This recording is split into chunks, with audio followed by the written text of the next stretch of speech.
Se refuser à son mari alors qu'on est légalement marié pendant plusieurs mois. Aïe, aïe, aïe, aïe. Tu es marié légalement, c'est un devoir. C'est un devoir. Donc il faut le faire. On peut comprendre que tu sois fatigué de temps en temps.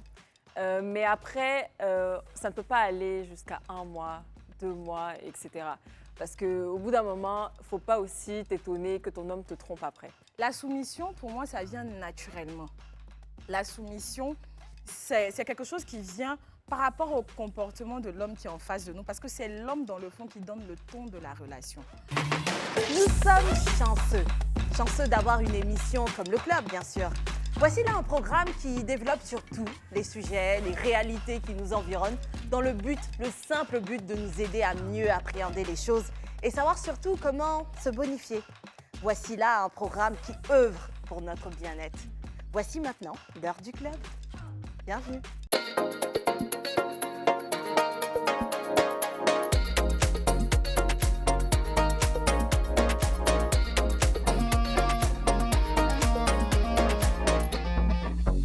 Encore une fois, bienvenue dans le club des chanceux. Hello, hello.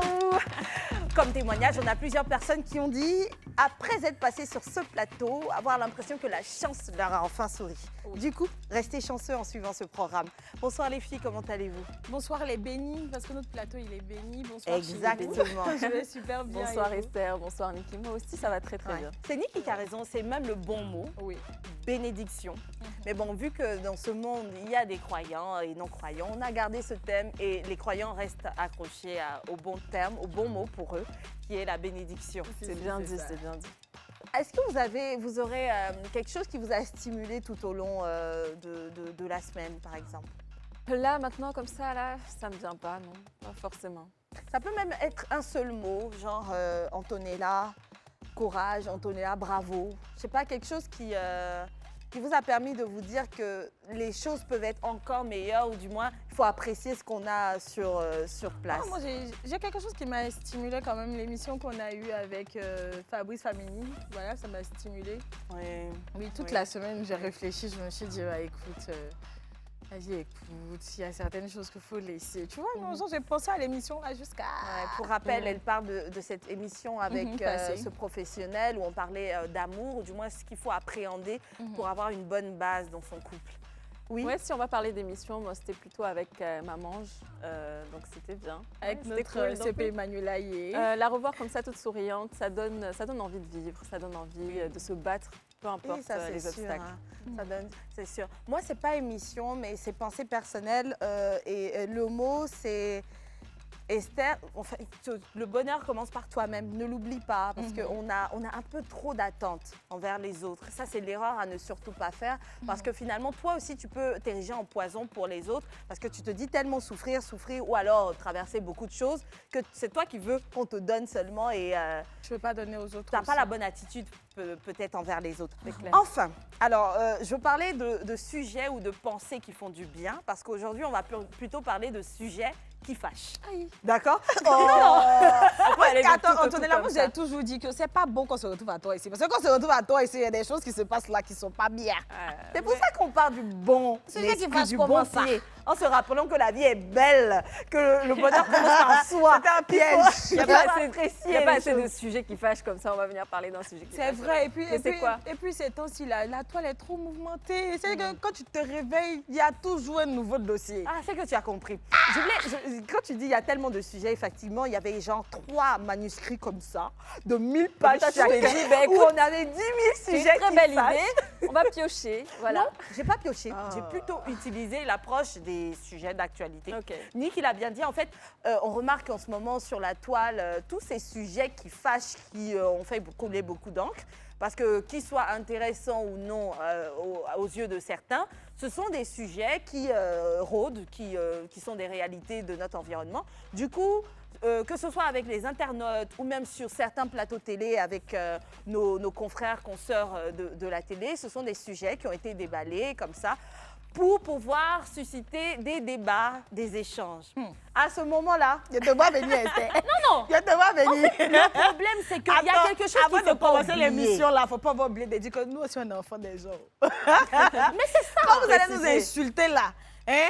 Asseyez-vous puis faites votre meilleur culpa. Parce que nous aussi, là, on est enfants des gens. N'oubliez pas, on dit quand tu n'as pas encore fini de balayer chez toi, il ne faut pas aller dire que chez ton voisin est sale. En fait, on sait que quand vous critiquez, c'est en vous disant, on aimerait entendre des paroles sensées, on aimerait entendre des paroles qui inspirent positivement, surtout les plus jeunes.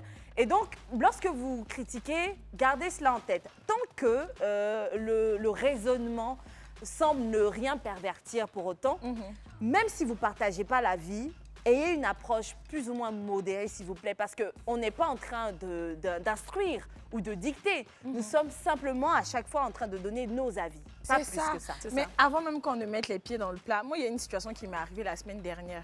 Genre, je suis partie au marché. J'ai décidé d'aller au marché avec mon visage comme ça. Habituellement, je mets mon cache-nez. Quand je suis allée au marché, taxi, je suis arrivée au marché. Taxi, je revenais avec mes courses. Quand je suis montée dans le taxi, c'était un wara. Le chauffeur me dit, mais madame, c'est pas vous qui faites l'émission là. Je dis, si, c'est moi. Il dit, ah, donc vous partez au marché, vous êtes comme nous. Mais moi, ça m'a choquée. Il dit, non, quand vous voyez assis sur les plateaux télé là-bas, on pense que vous n'êtes pas comme nous. Je dis, mais attends, je suis une femme normale. Je suis habillée de manière normale. Je viens au marché, j'ai mes sachets. Je monte dans un taxi normal. C'est pour vous dire que quand on vient s'asseoir sur les plateaux télé, là, c'est nos avis qu'on donne.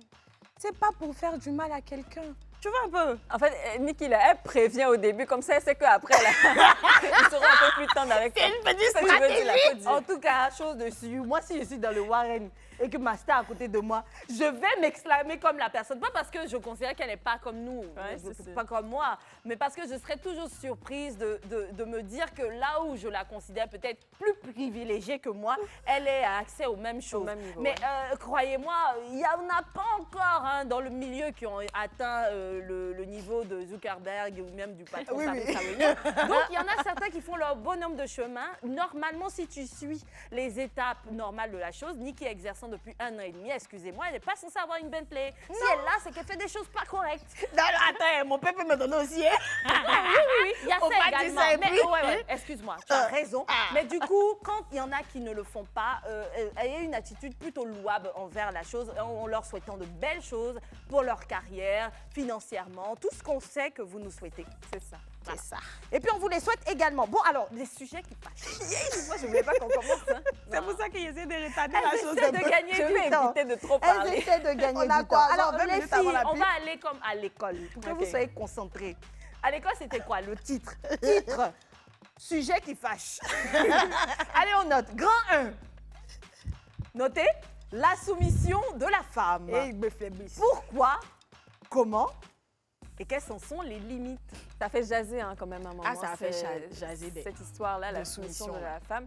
Si vous voulez, moi, j'avais une autre approche quand j'étais plus jeune. Je me disais, moi, être soumise, jamais de la vie. Comment ça? Pourquoi? Mais en fait, plus tu grandis, plus tu prends en maturité, plus tu deviens sage et plus, en fait, tu te rends compte que les choses sont différentes. Moi, je me dis, tout dépend de l'homme avec qui tu es. À partir du moment où cet homme-là te valorise et tu te sens valorisé, à cet instant-là, je pense que la soumission, c'est quelque chose de tout à fait normal. Moi, je serais partie dans ce sens-là. Et aujourd'hui, par exemple, je me dis, je suis soumise, je n'ai aucun problème à le dire, mais il y a des limites.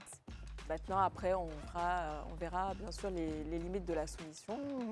D'accord, donc ton approche, c'est pourquoi. Et pour l'instant, tu as répondu au pourquoi. Parce que tu considères que c'est un appel normal, ça répond à une norme. Nous sommes femmes, appelées à être soumises à nos hommes.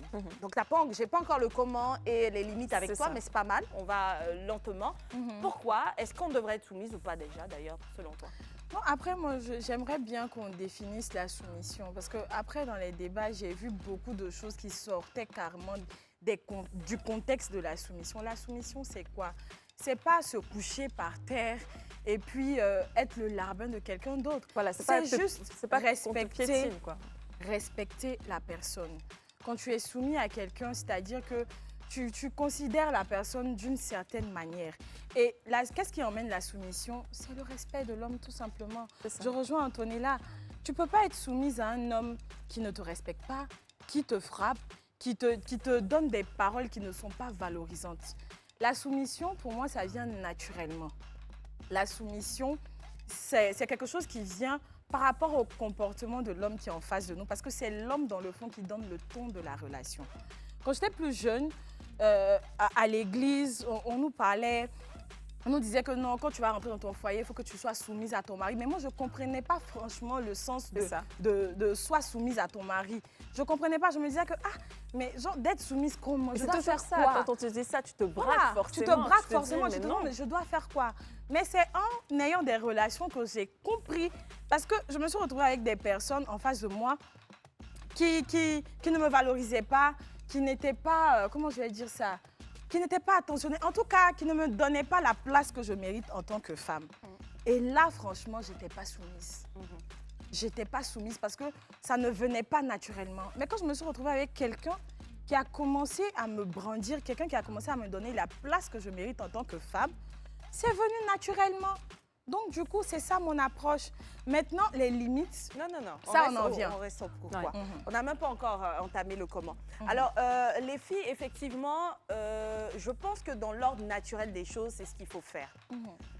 Par contre, ce que je voudrais dire, c'est que la femme, le sachant, doit travailler dessus, si elle le peut, avant de se mettre en couple, ou peut-être dès le départ, en expliquant directement à son partenaire qu'elle a ce souci-là et qu'elle aimerait son aide afin qu'il l'aide. Parce qu'effectivement, c'est le mieux à faire. C'est le mieux à faire.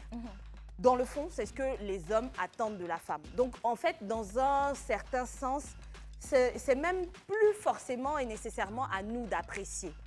Parce qu'il a été dit que les choses sont meilleures ainsi et elles favorisent une certaine appréhension naturelle chez l'homme. Et c'est là où je te rejoins, parce qu'effectivement, un homme en face d'une femme soumise a tendance à mieux l'aimer et une femme en face d'un homme qui l'aime et la respecte a tendance à être mieux soumise. Mais moi, je ne voudrais pas qu'on en fasse nécessairement une condition. Sinon, à un certain moment, on est dans une forme de bras de fer. Effectivement, on a une prédisposition humaine lorsqu'on est en face de quelque chose qui nous met bien, donc on parle de respect ou d'autres valeurs, à faire ce qu'il faut également. Tu le disais. Je suis avec quelqu'un qui me prend bien, naturellement, je suis soumise. Mais le problème, c'est qu'on a parfois des temps d'adaptation. Donc, je veux dire, il peut y avoir un homme en face de toi qui ne fait pas totalement les choses comme tu veux. Si, face à cela, tu réponds par une insoumission, vous aurez peut-être du mal tout de suite à vous rejoindre. Moi, ce que j'aurais préconisé, c'est que la femme rentre soumise. Elle essaie. Elle essaie de rentrer soumise dans la chose. Et puis, elle observe qu'elle règle même les conflits et même les tares de l'homme en étant soumise. C'est à ce moment-là qu'elle verra que malgré le fait que j'ai fait ce qu'il faut, ça ne fonctionne pas. Cet homme ne me convient pas. C'est ça. C'est pour ça que d'ailleurs, quand tu me dis « Ah, je suis avec quelqu'un qui me traite mal, donc je ne pouvais pas être soumise », moi, j'ai envie de dire, ne te mets pas avec quelqu'un qui te traite mal. Après, on ne peut pas toujours savoir. Il y en a qui ont un premier visage et ensuite un second. C'est pour ça qu'à ce moment-là, il est bien d'être soumise. Tu fais les choses correctement. Peut-être qu'un homme qui a maltraité Huguette et Rosella va être finalement plus doux avec toi. Mais après, c'est plus simple. Être soumise là, c'est quoi? On doit voilà, faire quoi? ensuite, on doit définir ça. Ensuite, voilà, je voulais revenir. Moi, je ne trouve pas très juste quand tu dis que c'est juste le respect. Parce que si c'était que le respect, on aurait dit les hommes sont soumis, les femmes sont soumises. Parce qu'on cherche tous à ce que nos partenaires soient respectueux. Je suis vraiment désolée, peut-être que ça pourrait choquer les femmes ou leur faire donner cette impression qu'on est des êtres inférieurs. Mais la soumission, dans notre cas, ne se lie pas seulement à une question de respect. La soumission, c'est respecter son homme. Mais la soumission, c'est également accepter ce qu'il nous demande de faire. Comme quoi, c'est vrai que dans un certain sens, aussi. Oui, bien sûr. Dans un certain sens, vu qu'on dit qu'on est en aide, on n'est pas là pour... Il dit, ah, tu suis directement. Tu vas essayer de lui donner ton avis, tu vas essayer de lui donner ton approche, tes conseils, c'est plus ça. Mais malheureusement, la soumission ne nous enseigne pas le bras de fer. À un moment donné, c'est à un point où si ça ne t'arrange pas, ta solution devrait être le retrait. Mais après, et non le bras de fer. Après, ça veut dire que la vie de ton mari, dans ce sens-là, prime sur le tien, c'est ça? Dans le fond, oui. D'accord. Donc, ça, c'est dans le cadre du mariage. Moi, pour le coup, que ce soit dans le cadre du mariage ou pas, je trouve que la décision de l'homme ne doit pas être... ne doit pas primer sur la décision de la femme. Tu vois, vous êtes un couple, vous devez vous entendre sur certaines choses. C'est des bases qu'on se met en tout début de relation. Et c'est des choses sur lesquelles on doit s'entendre. Donc, moi, je ne parlerai pas de soumission dans ce cas-là. En fait, le problème, c'est qu'il n'y a pas de cas de soumission. On peut soit pas choisir, soumise, soit tu es soumise. on peut pas choisir. Mais c'est pour ça que je disais, je suis d'accord avec toi, hein, on se met en couple, parce qu'il y a les bases du couple. Il nous l'a enseigné, Fabrice. Donc, dès qu'on apparaît comme ça, au rencard, on n'est pas soumise. Je bois de l'eau. Non, bois de ci. Non, je ne veux pas que tu bois. Si ton chéri te dit non, c'est non. Non, laisse-moi développer. À m'entendre parler, déjà, on prend un chéri avec lequel on a la même vision. Bien sûr, il y aura des choses à recadrer. C'est pour ça qu'il y a... Elle peut te dire non, hein. C'est pour ça qu'il y a l'échange, d'accord? Donc, on n'est pas en train de dire, tu prends et tu n'as pas de réflexion face à ce qu'il te propose. Mais je suis en train de dire que les propositions sont limite en aparté. Tous les deux, vous allez discuter. Ce que je dis n'est pas la prescription absolue, c'est mon avis, excusez-moi. Vous êtes en train de discuter, tu vas essayer de lui faire part de la chose. Mais à un moment donné, quand vos esprits ont développé, soit ce sera au mari de dire, OK, prends la décision pour nous, ou soit tu as essayé de développer ce que tu penses, tu as essayé de le raisonner, et finalement, ce sera à lui de diriger finalement là où l'orientation va se faire. Je parle de l'orientation du couple. Mais quelque part, c'est une entente. Oui, bien sûr, c'est une entente. C'est pour ça que je dis, si tu ne partages pas à un moment donné, tu es clairement conscient du fait que tu ne partages rien, malgré le fait qu'il ait essayé de te faire comprendre sa vision, pourquoi est-ce qu'il décide les choses ainsi, ne t'érige pas en poison pour lui. Mais tu vois, par exemple, il y a d'autres cas où l'homme, il considère la soumission comme tu fais ça, voilà, comme l'esclavage limite. Voilà, tu fais ça, tu es obligé de le faire parce que je l'ai dit. Et moi, c'est ce message-là que je veux essayer de faire véhiculer, c'est que ce n'est pas ça la soumission. Bien sûr. Au contraire. Et c'est pour ça que je pense que certaines femmes se braquent quand on parle de soumission. Si, parce que tu as des foyers où quand le papa parle, c'est fini, on ne parle plus. Hein. Quel que soit ce qu'il dit, même si ce qu'il va dire là, ça va nous conduire dans un puits, on ne parle plus. Là, bon, tu vas être soumise là, c'est pourquoi? En fait, ces foyers-là, moi, je pense que le vrai travail, comme je le disais, c'est en aparté. Effectivement, si vous êtes devant vos enfants, malheureusement, quand ils parlent, il faut éviter. Ou alors tu lui dis, les enfants peuvent comprendre que maman veut revoir certaines choses avec papa, mais pas devant les enfants. C'est ça. Oui, donc, ça, il vient de dire ça, on ne va pas être en train de tout suivre si tu considères qu'il y a un puits. Non, parce qu'il y a des enfants à protéger. Il y a même ton mari que tu aimes, donc que tu veux protéger. Et donc, tu considères que la décision n'est pas la bonne. Mais ce n'est pas devant les enfants, tu as dit, mais tant. Et voilà. Donc, même le mari doit apprendre à ne pas donner de décisions qui surprennent la femme. Il faut créer votre cocon. Je reviens toujours sur l'aparté, où vous échangez ensemble, vous échangez. Et limite, soit il t'a délégué le fait d'annoncer aux enfants que c'est la chose, soit tu dois le laisser briller et c'est à lui de dire. Et puis tu viens montrer même limite aux enfants que tu partages cet avis. C'est ce que je voulais dire. Donc éviter de parler, de reprendre l'homme devant les gens, c'est surtout cela. Et puis devant lui, la soumission pourrait se matérialiser sur comment est-ce que tu le prends. Quand il vient, il y a des petites attentions qui sont limite féminines. C'est pour ça que je disais qu'il ne faut pas que les femmes se sentent offusquées de faire pour l'homme qu'il aimerait bien. Faire ses soins de pied, par exemple, etc. Le soin de visage. Il y va d'une femme à une autre. On n'est pas en train de dicter que toutes les femmes doivent savoir masser, savoir si... Mais comment ton homme voit, aime les choses, il faut essayer de le faire. Oui, voilà, donc c'est mon approche. Donc là, on a entamé un peu le comment. Est-ce que toi, tu as quelque chose à rajouter, Anthony? Non, sur le comment, non. Sur le comment, non? Non, sur le comment, non. On est d'accord avec le principe qui dit qu'il faut essayer de créer un aparté. Tout part des échanges. Si on ne communique pas... Et puis surtout, il faut être douce. Ça, c'est un point qui est très important. Parce qu'aujourd'hui, j'ai l'impression qu'on a beaucoup de femmes qui ne sont pas douces. Et c'est la qualité de la femme qui rend son... En fait, c'est son petit côté, son petit côté qui est... Voilà, donc il faut qu'elle l'utilise, il faut qu'elle sache l'utiliser. Mais là, on te rejoint rapidement parce que tu parlais de respect. La dernière fois, Fabrice nous disait que sa même femme est passée de colérique à douce. Parce qu'elle avait en face d'elle un homme dont elle avait l'impression qu'il la rabaissait. Pas dans le sens d'insoumission ou soumission, mais qui voulait tellement montrer que c'est lui l'homme que finalement, il y a certaines choses sur lesquelles elle avait l'impression de se sentir insultée. Si on veut partir sur la base de la Bible, Dieu a dit quoi à la femme? Il dit, femme, soyez soumise. Ça veut dire que ça n'y est pas dans notre nature. C'est quelque chose qu'on doit cultiver. Et il a dit aux hommes, aimez vos femmes. Ça veut dire qu'eux-mêmes, ça n'y est pas dans leur nature. Alors, moi, j'aime bien ce qu'il a dit, c'est que chacun doit prendre la lutte de l'autre. Voilà. Donc, moi, je sais que je veux faire de ma femme quelqu'un de soumis. J'essaie d'avoir avec elle des réactions qui l'aident à cette tâche qui ne sont pas forcément faciles. Mais attention, les hommes veulent du respect. Les hommes doivent vous respecter et vous aimer. Donc, en retour, qu'est-ce qu'on fait quand on veut être respecté et aimé de quelqu'un? On respecte aussi. On se fait respecter parce que l'autorité, c'est quelque chose... En fait, ça ne s'achète pas. Voilà. Et puis, Antonella, tu as bien parlé des limites très rapidement. Tu disais qu'on n'est pas en train de parler de dictat non plus, en disant à la femme ce qu'elle doit porter, ce qu'elle doit boire, ce qu'elle doit toucher. Doit manger. Moi, à un moment donné, ça ne vous touche pas plus que ça. Donc, on peut passer sur ça. Si c'est parce que vous voulez qu'elle gagne en poids ou qu'elle perde en poids, il y a une autre façon de lui dire que de lui imposer les choses. Alors, donc là, c'était le grand 1 avec petit 1 pourquoi, petit 2 comment, petit 3 limite. Leçon numéro 2, sinon grand 2. OK. La classe du club. Bon, OK, c'était évident qu'on en parle. Hein. Se refuser à son mari alors qu'on est légalement mariés pendant plusieurs mois. Aïe, aïe, aïe, aïe. J'ai accepté, mon cœur reste ouvert. Non, moi, plus sérieusement. Je le sais qu'on en parle parce qu'on a eu tous ces débats autour de notre consoeur. Il y avait un contexte autour de ces dires qui a été un peu sorti de son contexte.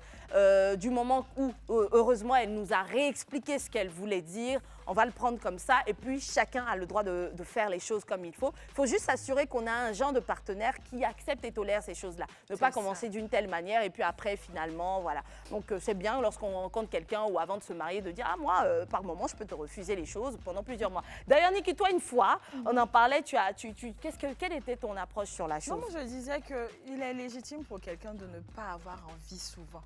Mais on ne va pas se mentir. Tu ne peux pas rester avec un homme pendant un mois, sachant que tu es marié et puis tu n'as pas envie pendant un mois, puis il va s'arrêter là, s'asseoir comme ça pour te regarder. Non, ça, c'est pas possible. Ça, vraiment, c'est pas possible. Il est légitime d'être fatigué de temps en temps. Parce qu'après, il ne faut pas qu'on oublie que l'acte sexuel dans le mariage, c'est un devoir.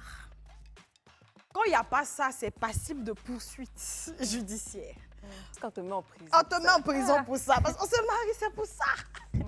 Dans le fond, c'est pour ça, pour fonder une famille et tout. Donc, du coup, moi, je pense que ça dépend de la personne avec qui tu es, au fait. Ça dépend de la personne avec qui tu es. Si tu sais t'entendre avec ton partenaire, les jours où tu refuses, sauf si tu es malade, parce qu'il y a des cas exceptionnels où la femme peut être malade ou le partenaire peut être malade, là, ils ne peuvent pas consommer le mariage comme il se doit. Mais s'il n'y a pas ça, franchement, on doit faire l'effort de faire son devoir conjugal. Maintenant, il y a toujours une exception à la règle, c'est quoi? Bon, on prend un cas particulier, par exemple. Tu es dans un foyer où, par exemple, il y a de la violence physique, par exemple. Et cette violence-là, ça part jusqu'à l'acte sexuel. Là, on frise vers un cas de vie. Là, je pense que pour la femme, c'est légitime de ne pas vouloir. Non, ce qui est légitime, c'est qu'elle ne doit pas se contenter de ne pas vouloir. Hein. Si on te viole, faut régler ça. Combien de femmes savent qu'elles sont violées dans leur foyer? Parce qu'elles se disent que c'est normal. Voilà, parce que c'est son mari. Voilà, c'est son mari. Il y a plein de femmes qui il faut en discuter avec lui. Ouais, parce qu'il y a des cas où les gens aiment bien. Lui, il peut croire que tu aimes bien. Donc, c'est à toi de lui dire, de lui faire comprendre que tu n'aimes pas ça et que tu considères... Il ne faut pas utiliser tout de suite le mot viol. Attention. Oui, peut-être qu'il le faisait parce qu'il pensait que c'était fun pour vous, pour lui, il aime ainsi. Donc, s'asseoir, toujours dans la bienveillance, lui faire comprendre que vraiment... Quand tu viens et puis tu fais ça fort là, moi c'est pas mon délire et tout. Je n'aime pas. Et puis c'est après quoi, si ça continue, là il y a problème. Voilà. Là si on part sur ce tangle-là, c'est légitime vraiment pour la femme de refuser. Maintenant après, pour ce qui est de tout ce que vous savez là, franchement, si tu refuses ton mari pendant un an, il va aller voir ailleurs, ça c'est sûr. Parce que les hommes ne sont pas faits comme nous. Moi, je veux qu'on laisse ça, là. Les hommes ne sont pas faits comme nous, tout ça. Parce que dès que tu nais, le bébé, il est là comme ça. T'en fais pas, mon petit garçon. T'es pas fait comme les femmes, donc tu peux faire toutes les conneries du monde. Ah non. Laissons ça. Laissons la génétique. En tout cas, ça, c'est mon approche. Tu sais que l'être humain est né. Peut-être qu'il avait 4 doigts. Avec le temps, il a changé. Donc, peut-être qu'ils n'étaient pas faits comme nous. Avec le temps, ça change. Positivement ou négativement. On ne va pas encourager. On va pas encourager. Niki, elle a dit les termes. Tu es mariée légalement, c'est un devoir. C'est un devoir. Donc, il faut le faire. Après, comme elle l'a dit encore une fois, on peut comprendre que tu sois fatiguée de temps en temps. Mais après, ça ne peut pas aller jusqu'à 1 mois, 2 mois, etc. Parce qu'au bout d'un moment, il ne faut pas aussi t'étonner que ton homme te trompe après. Parce que c'est vrai qu'à partir du moment où tu dis non à un homme, il ne faut pas qu'il insiste. Ça ne va pas durer une éternité, ça ne va pas durer 1 mois, 2 mois et tout. Mais à partir du moment où tu dis non une fois à un homme et qu'il insiste, là, ça s'appelle du. Donc, on ne va pas regarder le côté où c'est un peu compliqué. Moi, je veux qu'on aide nos gars, là. Hein, parce que, bon, on sait qu'il y a des femmes, au début, elle dit non. Et puis après, elle veut juste que tu la touches un peu pour la convaincre. Eux, ils sont mélangés à un moment donné. À quel moment non, là, est catégorique? À quel moment ce non-là veut dire incite-moi? À quel moment je fais quoi, ma chérie? C'est pour ça, tu l'as dit tout à l'heure, il faut avoir une conversation avec son homme. Si vraiment il y a un truc qu'il a fait que tu n'as pas aimé, tu le fais asseoir le lendemain, tu lui dis, écoute, franchement, si je t'ai dit non, c'est parce que vraiment, réellement, que je n'avais pas envie. Et la prochaine fois que je te dis non, s'il te plaît, ne le fais pas. Mais concernant le mariage et les relations sexuelles, ça, c'est un devoir. Bon, comme elles sont en train de le dire, en gros, là, il faut communiquer un peu. Donc, si par moment tu es couché, il tente, et qu'en fait, tu es fatigué, mais peut-être que s'il insiste, ça peut marcher. Ou alors, en fait, tu n'en as pas envie, mais peut-être que s'il te stimule, ça peut marcher. En fait, peut-être que la phrase à dire, c'est « je n'ai pas très envie, je suis fatiguée ». Tu vois, très envie, là, alors ce petit truc, je ne sais pas trop, je suis fatiguée. Voilà. Et puis, bon, on ne se fâche pas si, malgré le fait qu'il entende non, il essaie un peu. Donc, les hommes, à ce niveau-là, il faut peut-être essayer. Et puis, il y a un deuxième non. Essayer. Non, parce que, non, moi, je ne veux pas qu'on calque nos cas sur tous les couples. Il y a des petits couples qui aiment bien ça, le petit non, on essaie un peu, mais je me dis le deuxième non. Franchement, il faut laisser tomber. Dans le cas de il y en a qui tombent au deuxième. Bon, donc, le deuxième, il faut toucher un peu comme ça. Si elle parle pas... Et nous aussi, on est compliqués parce que franchement, les phrases peuvent être plus claires que ça. Au fait, il faut te mettre dans la peau de quelqu'un. Par exemple, tu es fatigué. Ou bien le gars, il t'a fait un truc qui t'énerve. Ce que tu viens de dire là, il y a quelque chose que Brésil disait au grand match qui était très intéressant. Elle dit, je suis fatiguée, mais en même temps, dans la fatigue, si on t'épuise bien, tu dors en même temps. C'est ça, en fait. Attends, mais laissez faire. Attends, je ne sais même pas si ça se dit. Si elle dit qu'elle est fatiguée, là, il faut opter pour la formule rapide. Voilà, un petit truc là. Tout le monde est content et puis on dort vite. Allez, on va passer dessus. C'est tellement grave de le dire comme ça. C'est fini. C'était ça. Okay. Chacun doit prendre la mesure de ce qu'il est censé faire envers l'autre. Parce qu'il y a des hommes qui vont te dire je ne le fais pas tout au long de la journée parce que j'estime qu'elle non plus ne fait pas ce qu'il faut. Parce que nous aussi, les femmes, du moment où on lave les vêtements, la maison, etc., il y a des choses qu'on considère qu'on ne doit plus faire parce qu'on a déjà beaucoup fait. Les hommes aussi, du moment où ils donnent l'argent, on s'occupe de la maison. Allez, de part et d'autre. Pensons l'autre à chaque moment. On revient après la pub. Attention, cette journée a bien commencé pour vous, ça on n'en doute pas. Du coup, on n'est pas là pour casser l'ambiance, mais on est là pour faire en sorte que les sujets qui fâchent se transforment en situation à appréhender au mieux. Allez, aujourd'hui dans le club, nous parlons de sujets qui fâchent. Ça a bien commencé tout à l'heure parce que normalement des choses qui ne sont pas faciles à gérer. On a essayé d'avoir une approche plus sage dans la chose. Il ne suffit pas de le dire sur le plateau. J'espère que chacune de nous applique ça chez elle. Non, mais c'est ce qu'on pense. C'est ce qu'on dit. Franchement, je ne vais pas faire plaisir à qui que ce soit. C'est ce qu'on pense qu'on dit, mais est-ce que c'est ce qu'on dit qu'on fait? C'est ça, On est obligé de le faire. C'est ça. On a dit. Ah, mais vous m'avez vu dans Warren, vous me voyez. Exactement. Et là, la chose à faire, c'est aussi de nous apporter des suggestions. Vous pouvez le faire sur le WhatsApp du club. Et puis les commentaires également de YouTube en nous disant ce que vous avez dit, d'accord, mais on suggère que ça, en gardant en tête que chacun a sa personnalité. Donc, essayez de rentrer dans la peau d'Antonella et dire, alors, je suis pas d'accord avec ton angle, mais si je dois voir la chose ainsi, je le ferai ça, en y ajoutant ceci, cela. Oui, sans on cherche injure, tous à se bonifier avec le temps.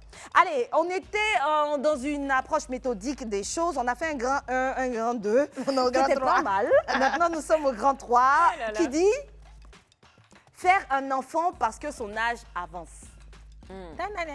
C'est un sujet quand les gens entendent, par exemple, on dit à une femme, dès ce temps même, tu ne sais pas de faire des enfants parce que tu commences à prendre de l'âge, elle se fâche. Est-ce qu'elle a la légitimité à un moment donné de chercher à le faire aussi parce que et l'excuse qu'on donne, c'est à quel moment tu vas voir ton enfant grandir? À quel moment il va acheter une maison pour toi? Est-ce qu'on est censé stresser aussi une plus jeune pour qu'elle fasse des enfants pour ne pas qu'un matin, elles sont en train d'en chercher parce que son âge avance, etc.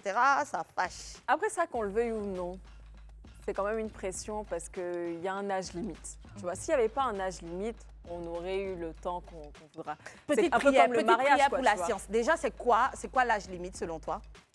40. Aujourd'hui, ça évolue bien. Je pense qu'on peut aller jusqu'à 45 ans. Non, ça c'est rare. Mais justement, dans ton sens, Niki, petite prière. Puisse Dieu faire en sorte que l'âge pour procréer de la femme puisse évoluer jusqu'à 60 ans. Au nom de Jésus. Si c'est possible, Seigneur. Amen. Amen. Maintenant, certains se diront, nous ne sommes pas d'accord parce que si une femme doit faire des enfants à 60 ans et quitter cette terre ensuite à 80... Qui en prend soin. Mais c'est pour ça que la prière est un tome de... Et Seigneur, faire en sorte que l'espérance de vie soit jusqu'à 200 ans. Amen. Non, mais après, franchement, ça, c'est vraiment très délicat. C'est délicat parce que, dans le fond, on est né avec un certain nombre d'ovaires, je ne sais pas, d'ovules et tout, qui sont censés nous faire procréer tout au long de notre vie et tout. Et à chaque fois qu'on fait des règles et tout, bon, anyway, ça tombe et tout. Donc, du coup, c'est vrai qu'on doit faire des enfants un peu plus tôt pour leur assurer un avenir ou leur donner une éducation. Mais ça ne nous donne pas le droit de mettre la pression à ces femmes-là qui ont un certain âge déjà, mais qui n'ont pas encore d'enfants. Parce que dans le fond, chacun suit son plan de vie, moi je me dis. La vie même déjà est une grosse pression. Parce que, attendez, imaginez-vous, c'est comme si on était dans un tableau où il y a quelqu'un qui avait tout dessiné. On est atterri là comme ça un matin. On ne sait pas quand on est né exactement, à part la date que nos parents nous donnent. Et puis, on ne sait pas quand on va mourir. C'est-à-dire qu'on marche comme ça, on ne sait pas ce qui va se passer. Donc, moi, je pense que chacun devrait se mêler de ses affaires. Voilà, mais là, on est de l'autre côté du miroir. Vraiment pas du côté de la critique, mais du côté de la femme qui limite à prioriser ou n'a peut-être pas eu la chance simplement de procréer avant. Et maintenant, elle se retrouve à un âge où, peu importe ce qui se passe autour d'elle, elle se dit, je dois faire un enfant parce que mon âge avance. Quitte à créer les situations dans le stress, là, à amasser. Donc, trouver un mari, même si elle n'aime pas forcément, etc. Voilà, c'est ce que je veux dire. Qu'est-ce que tu penses? Non, franchement, c'est son droit. Et moi, je pense que si elle fait ça, elle doit vraiment être vraiment préparée doublement. Parce que cet enfant-là, je touche du bois demain, si elle n'est plus là, il faut que son avenir soit assuré jusqu'à ce qu'il puisse lui-même se prendre en charge.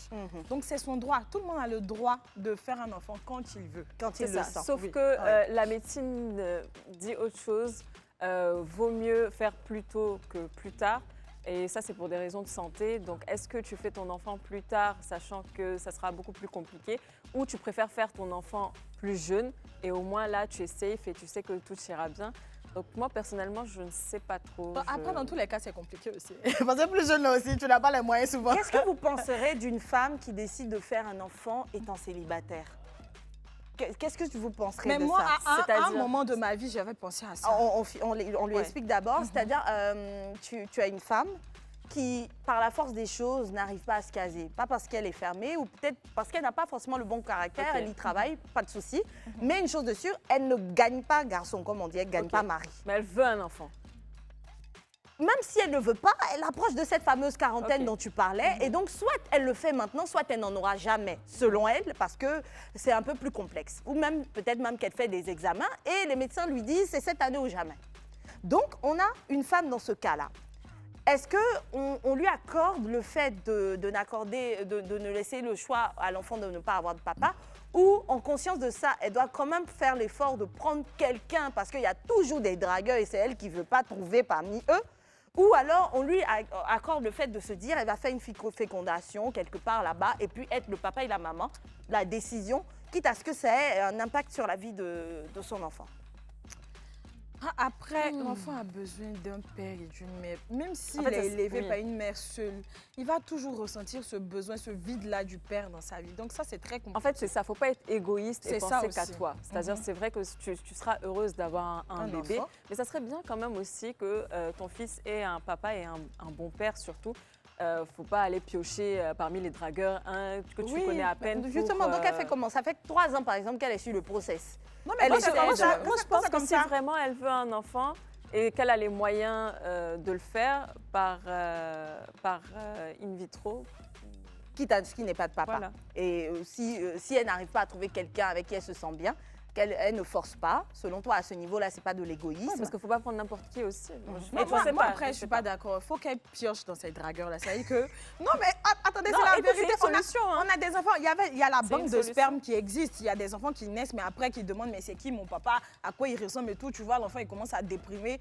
Parce qu'il veut savoir ses origines. Il en a le droit. Maintenant, et celles qui prennent juste par dépit. Et puis finalement, pendant qu'elle est enceinte, le gars la laisse encore. Le papa, l'enfant demande même question. Non, tu ne prends pas par dépit. Ce que tu fais quand tu es dans ce cas-là, tu cherches parmi tes dragueurs celui qui correspond aux critères que tu veux. Parce que l'enfant, c'est deux gènes qui se mélangent. Forcément, il va avoir. Parce que c'est le critère qu'elle veut là qui fait qu'elle est seule. Si elle veut vraiment un enfant, la forcer, il y a un qui aura les critères dedans. Et maintenant, tu ne vas même pas chercher critères, c'est l'enfant qu'elle veut, non? Elle va trouver. Alors moi, je vous raconte une petite histoire. Vous allez me dire ce que vous en pensez du coup. Une blanche, quelque part dans le monde, qui tombe sur un pote à moi dans le temps. Donc lui, il visite ce pays, il tombe sur la blanche. Ils ont une idylle le temps de son séjour. Je crois qu'il était là-bas pour une mission. Donc il rentre au pays. La blanche est tombée enceinte. Elle ne lui a jamais dit. Sa fille avait quel âge? Elle était ado, je ne sais plus. Mais à un moment donné, la blanche décide de contacter mon amie pour lui dire, tu sais, dans le temps, je suis tombée enceinte de toi quand on s'est vu. Et elle va plus loin, elle lui explique pourquoi elle ne lui a jamais dit. Elle voulait un enfant. Ça ne marchait pas forcément avec les gens autour d'elle. Elle en avait marre. Au lieu d'aller se mettre dans des histoires de fécondation in vitro, non seulement c'est coûteux, elle rencontre quelqu'un, elle discute avec lui, elle trouve qu'il est pas mal. Donc si un enfant a ses gènes, c'est pas mal. En plus, il va partir. Donc il ne va pas l'embêter. C'est pas bien. Quand tu fais ça, tu assumes ta décision jusqu'au bout. Tu n'appelles plus le gars des années après. Elle a appelé pourquoi? Et même imagine. Donc on est d'accord qu'elle le fasse quand même, du moment où elle n'appelle pas. Non, elle fait pas ça en fait. Elle fait pas ça. Mais quand tu fais ça là, ce qu'elle a fait là, quand tu finis de faire là, tu n'appelles plus le gars. C'est pas bien. C'est pas bien. Elle a mal agi. Ça se fait pas. On est d'accord, hein. J'essayais de voir si ça rentrait dans le cadre dont tu parlais, parce que tu disais, en fait, moi, tu m'as pas laissé... dans les dragueurs. Non, tu m'as pas laissé après, finir. Si c'est ton dragueur, forcément, il sait que tu es enceinte. Maintenant, là où ça peut être compliqué, c'est si après, il part et qu'il revient, matin, il dit, il veut récupérer son enfant. Non, mais il faut avoir le consentement. C'est là où je voulais en venir. Avoir le consentement du dragueur. Tu lui dis, champion, ou bien, très cher dragueur, je veux pas une idylle amoureuse avec toi. Je veux pas être une très épouse. Dangereux. Mais je veux un enfant. Je veux un enfant. Moi, donne ça, pas. C'est très dangereux. C'est moi le gars, il donne pas. Néanmoins, je veux que tu sois dans la vie de l'enfant parce que l'enfant aura forcément besoin d'un père. Il y a des gens qui ont fait ça, ça a marché.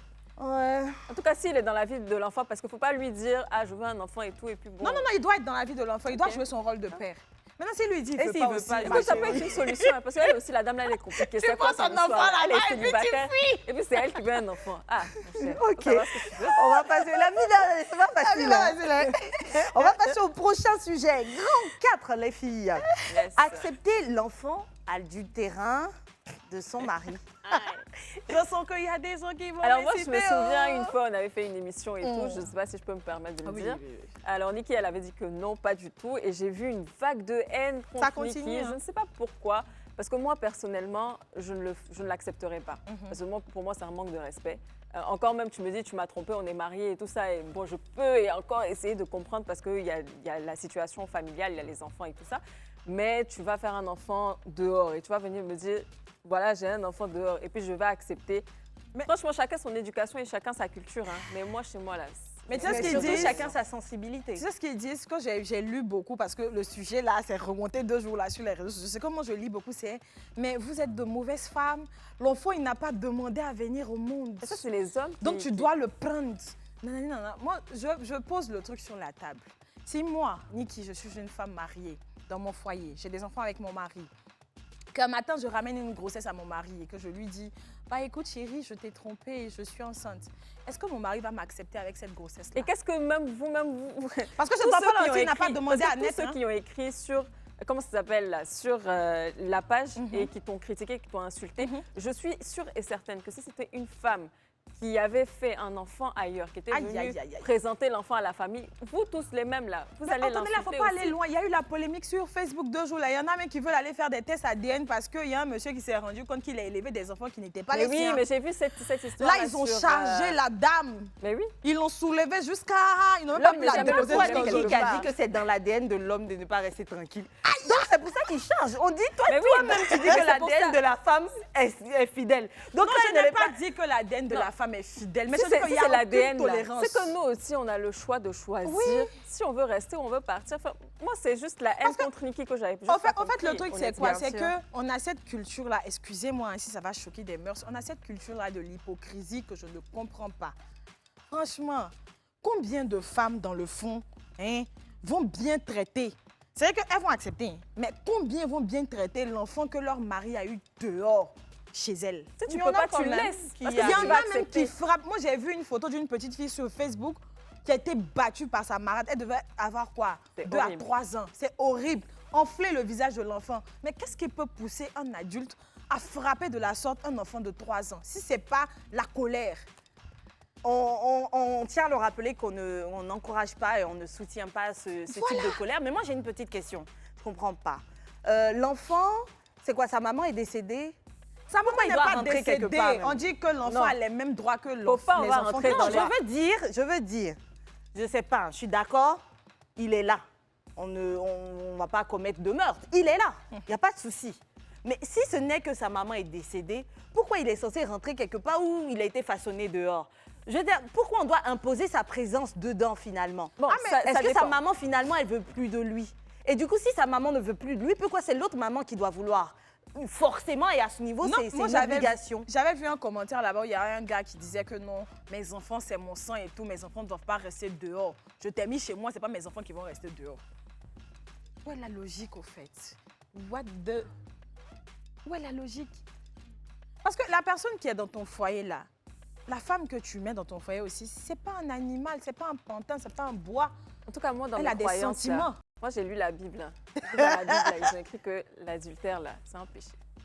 Bon, en tout cas, une chose de sûre, ce que vous pouvez faire, c'est porter plainte contre votre mari si ça ne vous arrange pas. Comme ça, vous sortez en respectant vos droits.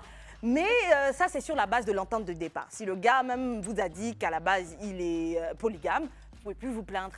On revient juste après la pub. Qui n'en plaise à Antonella, Niki ou à moi-même, aujourd'hui, on parle de sujets qui fâchent.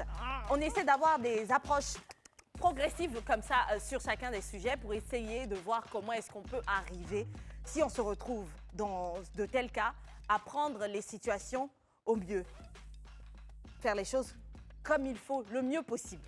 Aujourd'hui, on a 6 grands, je ne vais pas vous le cacher, 6 grands thèmes.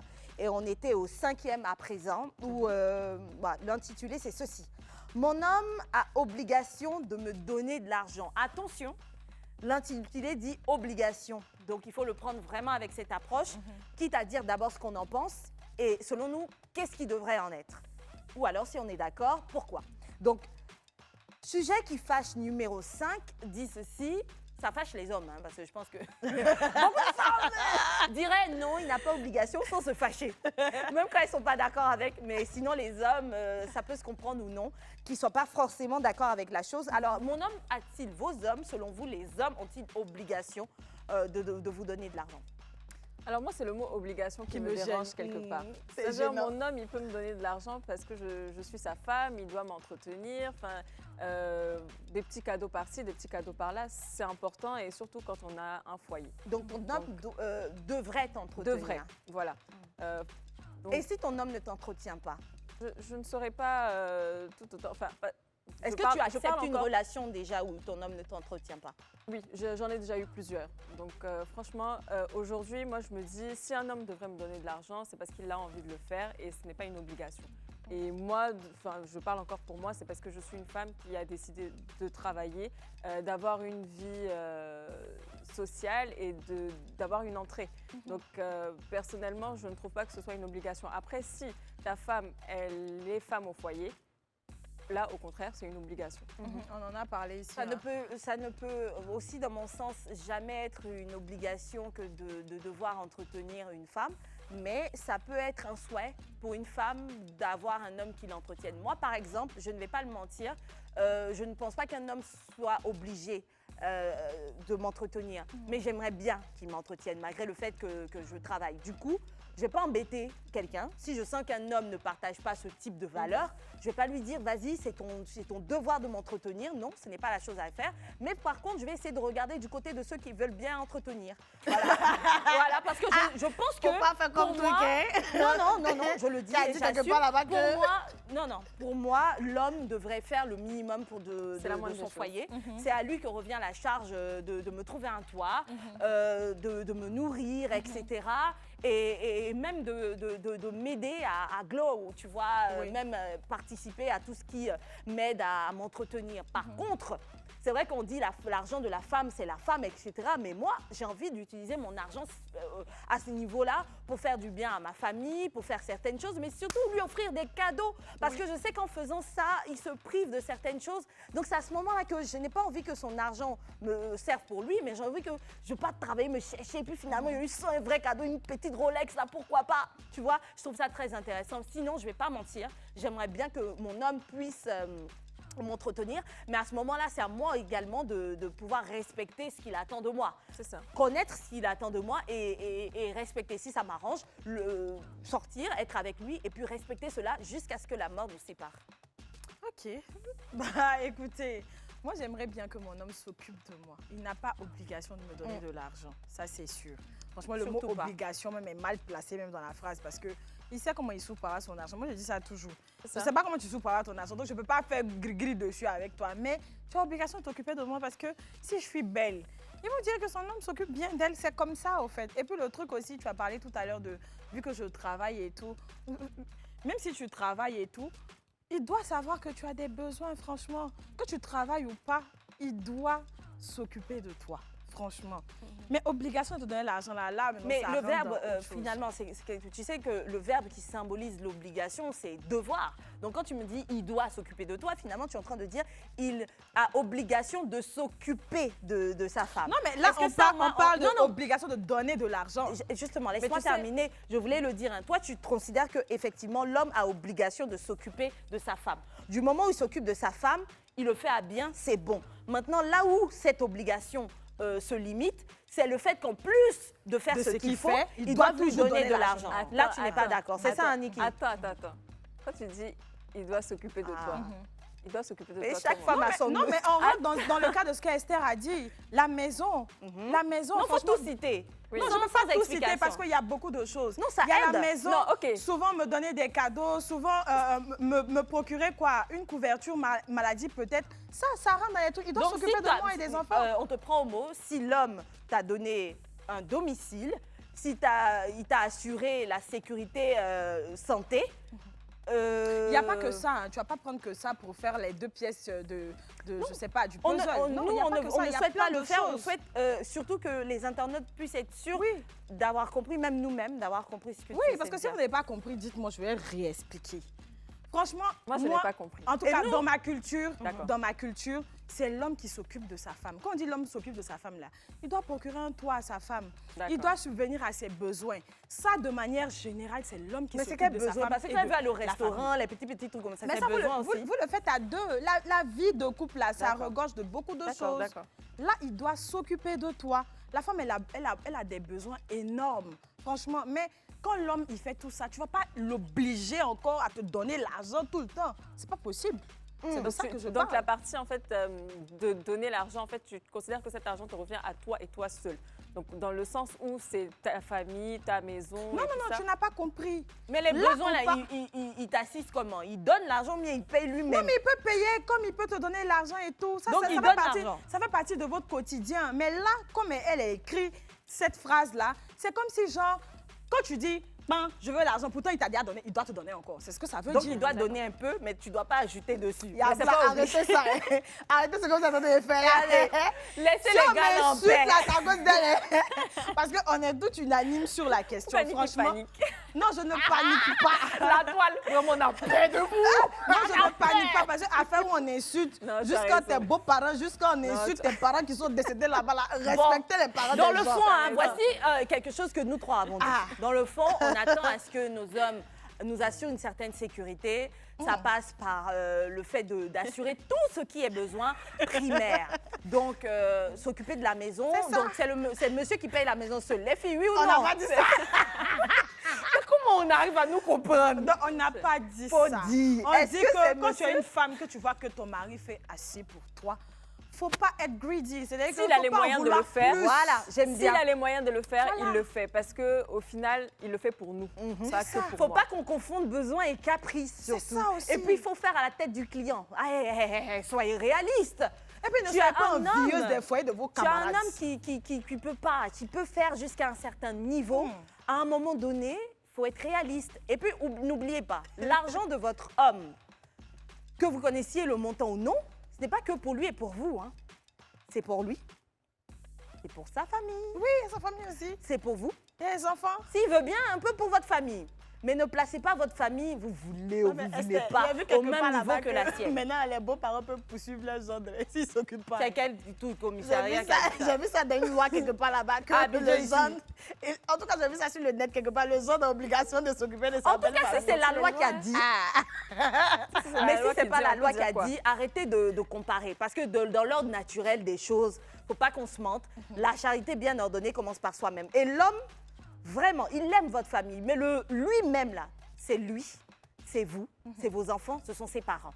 Ensuite, par bienveillance, parce que de vous, votre bien-être sort celui de votre famille, il va le faire. Mais ça va venir juste après les 4 éléments. Ne vous fâchez pas. Et puis, demandez-lui juste de faire. Et puis, écoutez, les dames, mesdames, s'il vous plaît, quand un homme fait des efforts, franchement, il faut le reconnaître. Il ne faut pas le pousser à bout.